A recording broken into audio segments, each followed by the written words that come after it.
And we're back. We're looking for nav cards for the shuttle.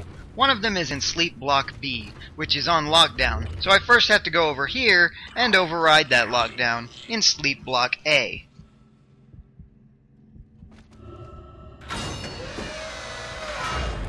As you might expect, a sleep block is where most of the crew can retire in a safe and quiet...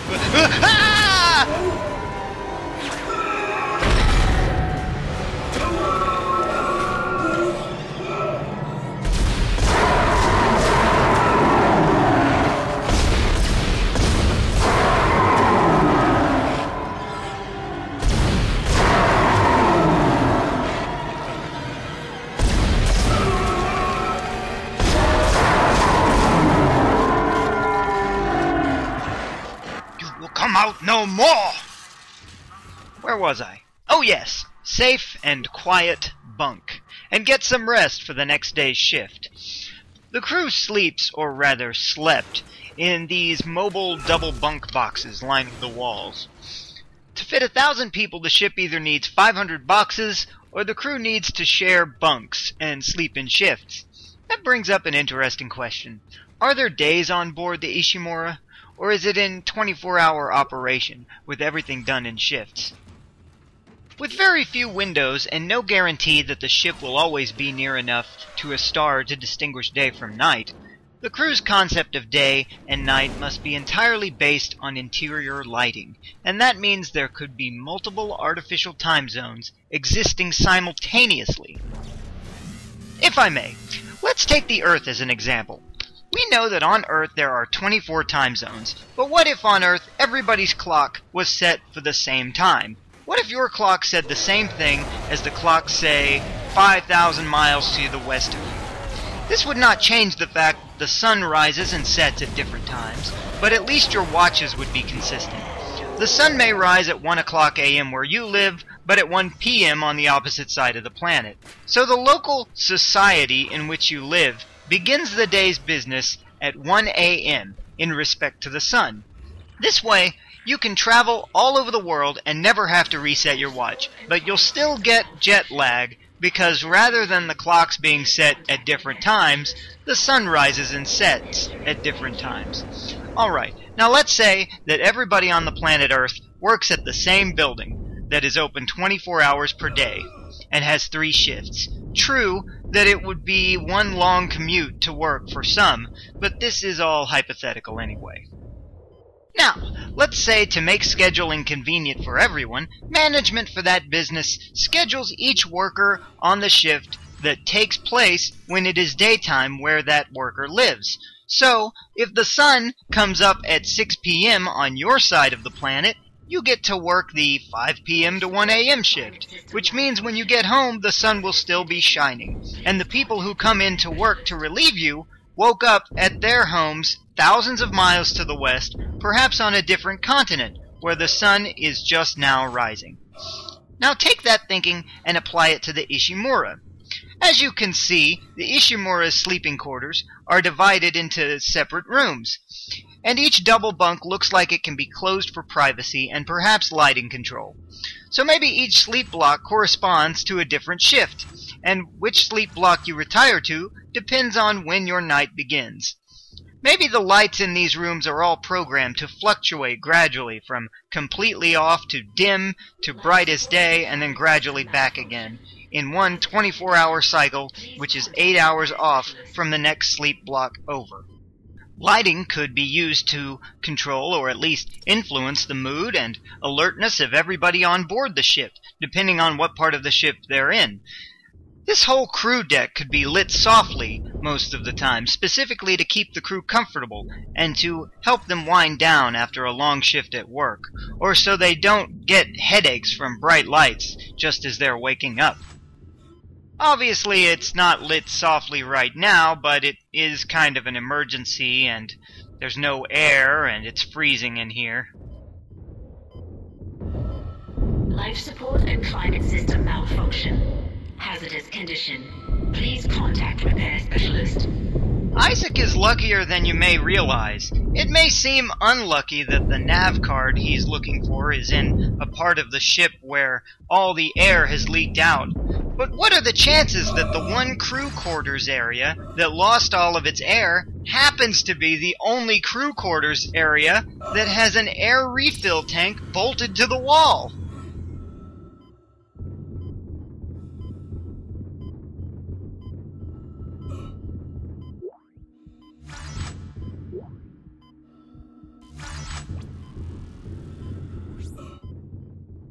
Okay, now I can understand why the soldier necromorphs of the Valor got this far into the ship so quickly. For one, they're super fast, and also, it's a ship full of soldiers. It makes sense that there are a lot of them, but the abundance of babies still remains a mystery in my mind.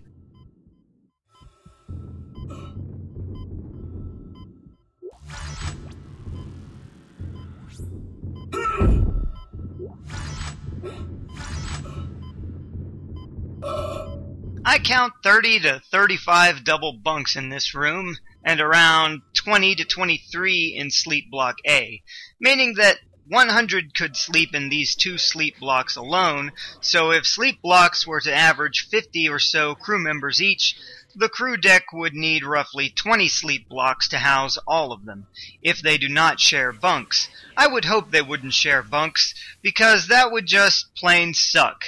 But it would be the most efficient way to do things, and the pay might be worth it. If we assume 3 shifts in a day, and even the bunks are used in shifts, the ship would only need 7 or so sleep blocks averaging 24 double bunks each. One thing one might wonder is, are there any experiences one could have in today's world which are closely comparable to what life would be like working on board the USG Ishimura? I think there are, in fact, many similar jobs which could afford a person a similar experience, but nothing that would quite match it. And ironically, astronaut is likely not one of those jobs. Not because it's hard to become an astronaut, but because the Ishimura is designed to make working in outer space feel as much like working on Earth as technologically possible. Space vessels of today do not have their own artificial gravity, and they don't serve any practical purpose rather than simple scientific investigation. Much of the questions astronauts today are attempting to answer are questions about how things behave in zero-gravity environments. So indeed, if you induced gravity on them, it would defeat their purpose. Therefore, to find a similar experience today, we'll have to look at Earth. For instance, in a few ways it would be like working on a submarine, because for one, there are very rare moments when you get to look outside, and the view, while interesting, is not exactly comforting. Then there are even rarer moments when you get to go outside. You do have to sleep in bunks very close to your coworkers, but submarines are much more confined than the Ishimura. Even the narrowest hallway on the ship is probably wider than 2 submarine corridors placed side by side. And let's be honest, today's largest submarines are designed to be covert, and a submarine the size of the Ishimura would defeat the purpose of a submarine too, as it would cause an obvious tsunami of seawater displacement long before it could sneak up on an enemy vessel. You could also spend a year on board the Ishimura and avoid meeting many of your crewmates the entire time, but not so on a submarine. So what about a larger seafaring vessel, like an aircraft carrier? Again, there are similarities. They do have mess halls and landing faculties for other vessels. They also have cannons, though designed to fight wars rather than asteroids. Kendra tells us that there were 1,000 people on the Ishimura, which sounds like a lot, but the largest aircraft carriers today are designed to house over 5,000 people. There are larger ships, but they are cargo ships designed for few people, or cruise ships designed for even more people.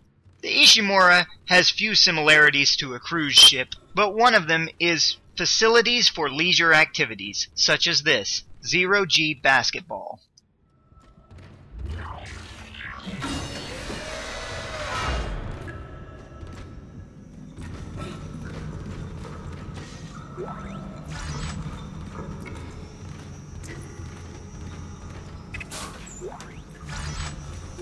Sweet! New suit!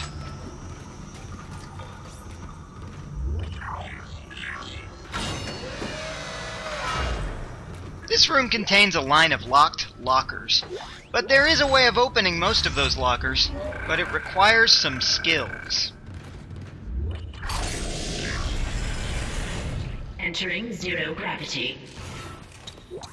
Here we find the Zero-G basketball court, a popular hangout for babies and home to the second and final minigame in Dead Space.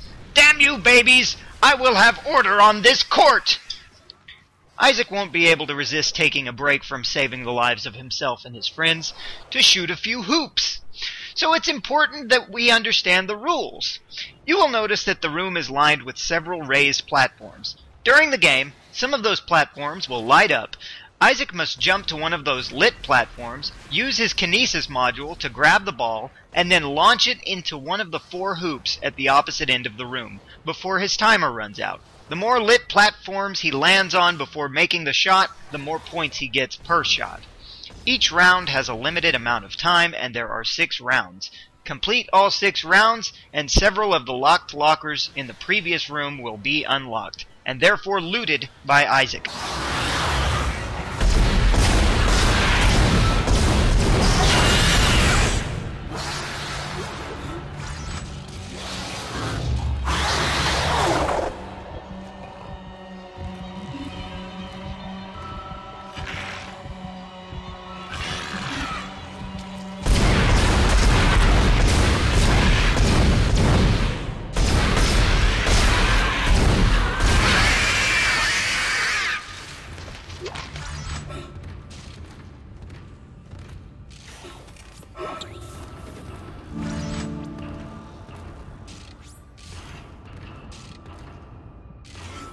Okay, the babies have been dealt with, we have another nav card, and so, let's get our game on.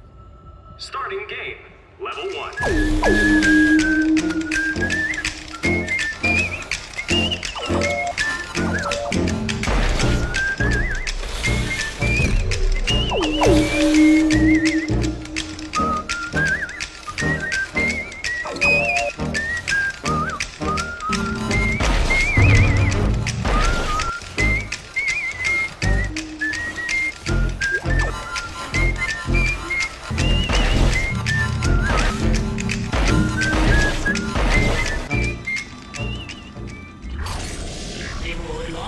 Unlocked.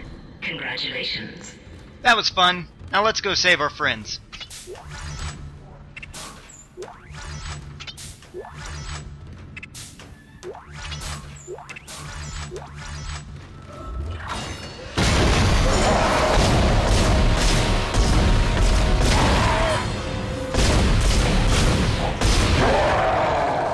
I must admit, if I lived on the Ishimura, I probably wouldn't use the Zero-G basketball court. Not just because I'm not very athletic, but also because their lockers are so easy to break into. All a thief has to do is shoot a few hoops to get access to all of your stuff.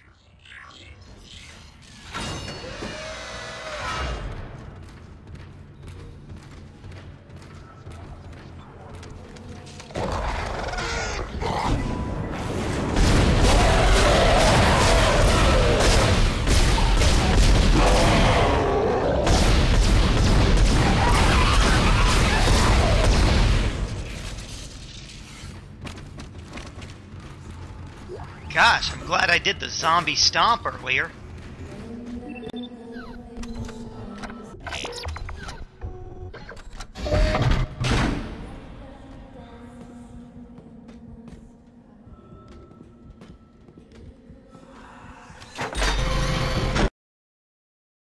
And I believe this is the final suit Isaac can get during gameplay. But there is another one that is made available upon the game's completion.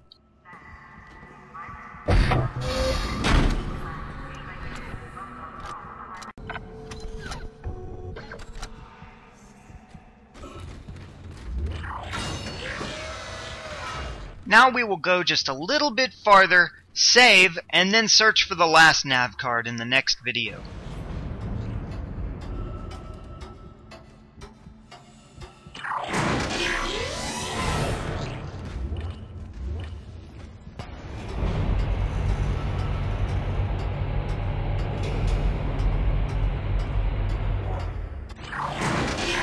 Sounds like Dr. Mercer's preaching in that room. We'll join the congregation next time.